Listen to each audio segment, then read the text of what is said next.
ఓం శ్రీ గురుభ్యో నమః. ఓం శ్రీ మాత్రే నమః. దుష్టులకు దూరంగా ఉండాలి అంటే ఏం చేయాలి అని చాలా మంది భక్తులు అడుగుతూ ఉంటారు. దుష్టులకు దూరంగా ఉండాలి అంటే ఈ కాలంలో ఎవరు మంచివాళ్ళు, ఎవరు దుష్టులు అన్న విషయం తెలీదన్నమాట. కాబట్టి ఎవరు దుష్టులు, ఎవరు మంచివాళ్ళు తెలీదు కాబట్టి మంత్రజపం చేసుకునే వాళ్ళకి, రోజు నిత్య దీపారాధన చేసుకునే వాళ్ళకి ఎదుటి వ్యక్తి మంచి చేసే వ్యక్తా, చెడు చేసే వ్యక్తా అని ప్రకృతి తెలియజేస్తూ ఉంటుంది. మంత్రాది దేవత తెలియజేస్తూ ఉంటుంది.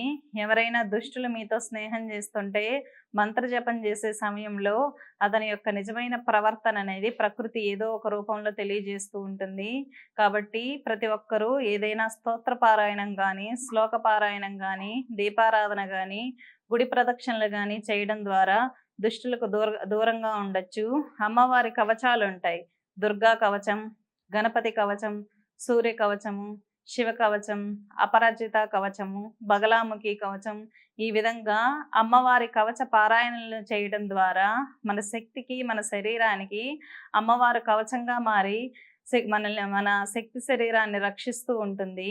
కాబట్టి ఎవరికైనా దుష్టులకి దూరంగా ఉండాలని భావిస్తే అమ్మవారి దుర్గా కవచాన్ని పారాయణం చేయండి. రుద్ర కవచాన్ని పారాయణం చేయొచ్చు.